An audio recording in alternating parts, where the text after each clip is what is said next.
वंदे पुरुषोत्तमम। आज मैं आपके सामने श्री ठाकुर जी के एक भक्त हैं, श्री अमी कुमार पाल जी। वो अपनी दीक्षा के प्रसंग में लिखते हैं कि उनकी दीक्षा कैसे हुई। जीवन संध्या में आकर प्रिय परम की अनंत दया की यादें आ रही हैं। उनकी बातें कभी भी लिखा नहीं हूँ, अब उनके ही श्री चरणों में प्रार्थना करके उनकी दया की कुछ बातें लिखने बैठा हूँ। जीवन के एक संकटमय समय में अभाव से परेशान होकर जब पथ खोज रहा था, तब मुझे लगा था कि किसी एक गुरु से दीक्षा लेकर चलने पर जीवन का सब संकट दूर हो जाएगा। इस समय मैं वर्धमान शहर के थोड़ी दूर पर स्थित गांपुर के नांदुड गांव में अपनी बड़ी बहन के घर में रहकर वर्धमान राजकीय संध्या कॉलेज के वाणिज्य विभाग में पढ़ाई कर रहा था। सुनने में आया कि समीप के आमड़ा गांव में ठाकुर सीताराम दास ओंकारनाथ आ रहे हैं, वे दीक्षा देते हैं। मैं उस गांव में जाकर दीक्षा लेने वालों की पंक्ति में खड़ा हो गया। ठाकुर ओंकारनाथ के पास आते ही उन्होंने मुझसे कहा, तुम्हारे गुरु पहले से ही निर्धारित हैं। मैं बहुत दुखित मन से लौट गया। विभिन्न तरह की अशांति और दुर्भावना में समय व्यतीत हो रहा था। इसी समय 3 मार्च 1961 की रात्रि सपने में देखता हूँ कि एक ज्योतिर्मय पुरुष मेरे सोने वाले कमरे के बगल पथ से द्रुत गति से जा रहे हैं। उनके पूरे अंगों से ज्योति विकीर्ण हो रही थी। मैं तुरंत उठकर घर का दरवाज़ा खोलकर बाहर आया, परंतु कोई दिखाई न पड़ा। एक अव्यक्त वेदना से मन दुखित हो गया। सोच रहा था ज्योतिर्मय पुरुष कौन थे जिनका दर्शन सपने में हुआ, पर पथ तो नहीं मिला।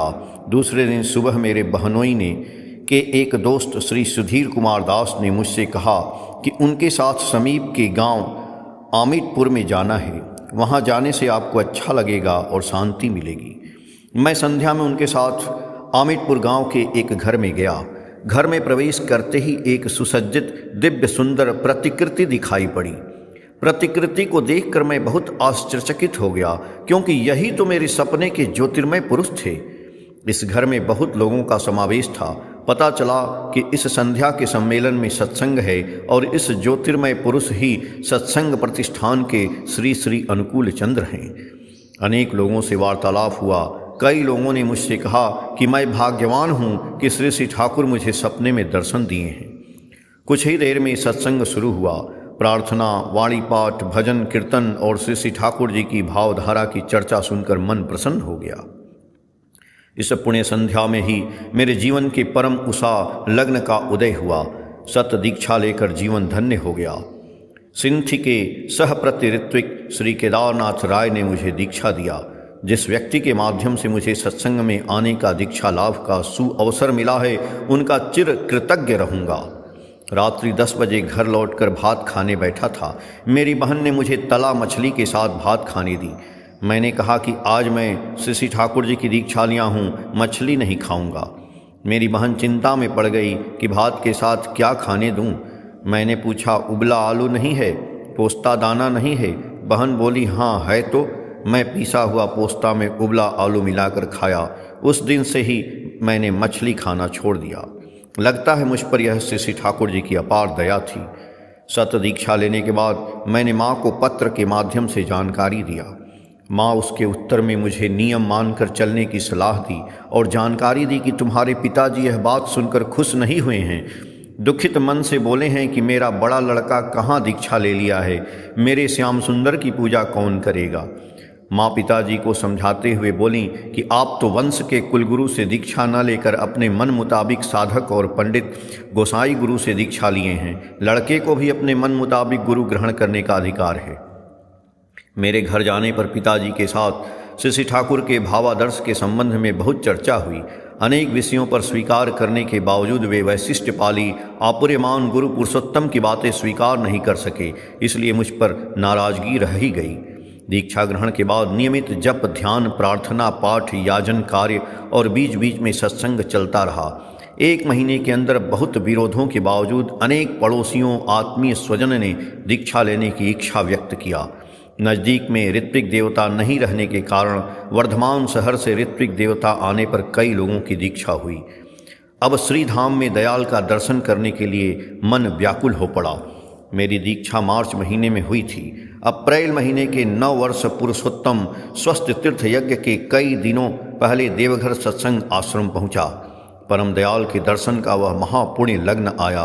उनके अपूर्व रूप का दर्शन करके मन आप लुप्त हो गया, परंतु मन भरा नहीं था। नयनाभिराम रूप देखकर नजर हटा नहीं पा रहा था। अपलक नेत्रों से देखता रहा।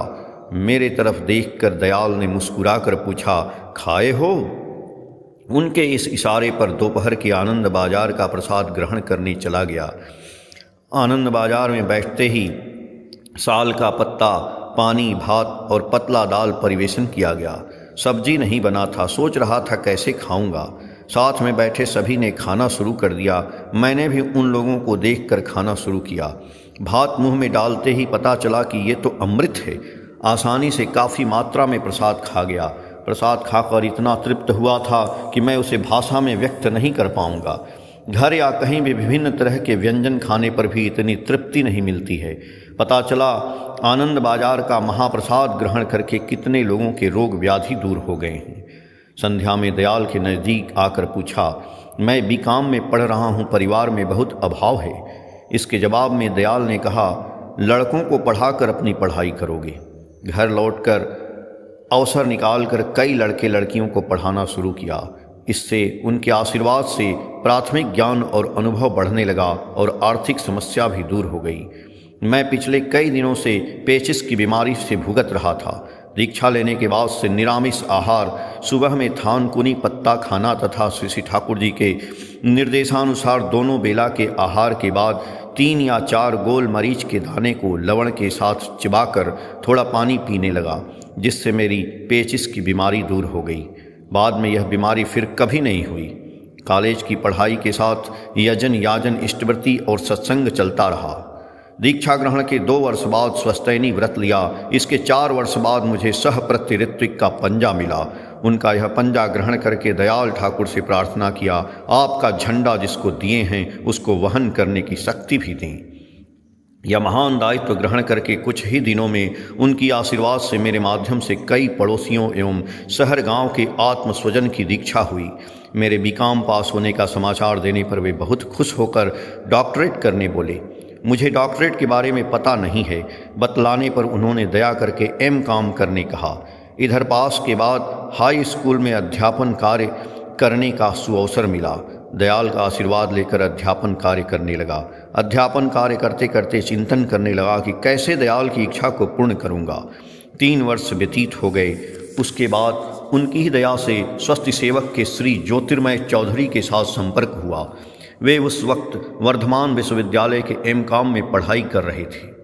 उनकी एकांतिक सहयोगिता और दयाल की आशीर्वाद से सन 1969 में M.Com पास किया। यह समाचार श्री बरदा को जानकारी देने पर वे बहुत खुश हुए थे। इष्ट पथ और पढ़ाई लिखाई के लिए मैं श्रद्धेय और प्रिय ज्योतिर्मय भाई का सदा ऋणी रहूँगा। सोचने पर आश्चर्य होता है कि मैं पहले लोग आत्मीय स्वजन के सामने बात नहीं कर पाता था, वहीं आज सभी लोगों के समक्ष उनकी अनंत बातें कर पा रहा हूँ। कितने लोगों के श्रद्धा, विश्वास और प्रेम का पात्र हो गया हूँ।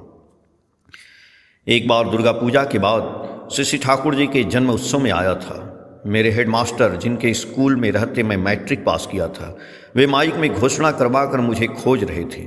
मुलाकात करते ही उन्होंने कहा, मैं कुलगुरु के दीक्षा लिया हुआ हूँ। यहाँ आकर श्री ठाकुर जी का भावादर्श जानकर दीक्षा लेना चाह रहा हूँ और जब तुम इस संघ के कर्मी हो, यह मेरे लिए गर्व की बात है। मेरी इच्छा है तुम्हारे माध्यम से दीक्षा ग्रहण करूँ। मास्टर साहब की इच्छा श्री बरदा को जानकारी देने पर उन्होंने मुझे दीक्षा देने कहा। आश्रम में ही उनकी दीक्षा हुई। वे घर लौटकर निष्ठा सहित श्री ठाकुर जी का कार्य किए हैं। मेरी छोटी चाची एक दिन बोली, तुम्हारे चाचा जी की अनुमति लिया हूँ, मुझे दीक्षा दो। मैंने चाची से कहा कि मैं बहुत जल्दी देवघर आश्रम जा रहा हूँ, मेरे साथ चलिए। मैं चाची को लेकर देवघर सत्संग आश्रम आया और श्री बरदा से चाची की इच्छा के संबंध में बतलाया। उन्होंने मुझे दीक्षा देने को कहा। आश्रम से घर लौटते ही चाचा जी व्याकुल होकर मुझे बोले, मुझे कब दीक्षा दोगे? चाचा जी के इच्छा अनुसार दूसरे दिन सुबह में उनकी भी दीक्षा हुई। जो चाचा जी बहुत गंभीर और विचक्षण स्वभाव के हैं, जिनको मैं बहुत श्रद्धा और डरता था। वो चाचा जी दीक्षा मेरे माध्यम से ग्रहण करेंगे, यह मैं सपने में भी नहीं सोचा था। दयाल ठाकुर जी की ये जो क्या लीला है, कुछ समझ में नहीं आता है।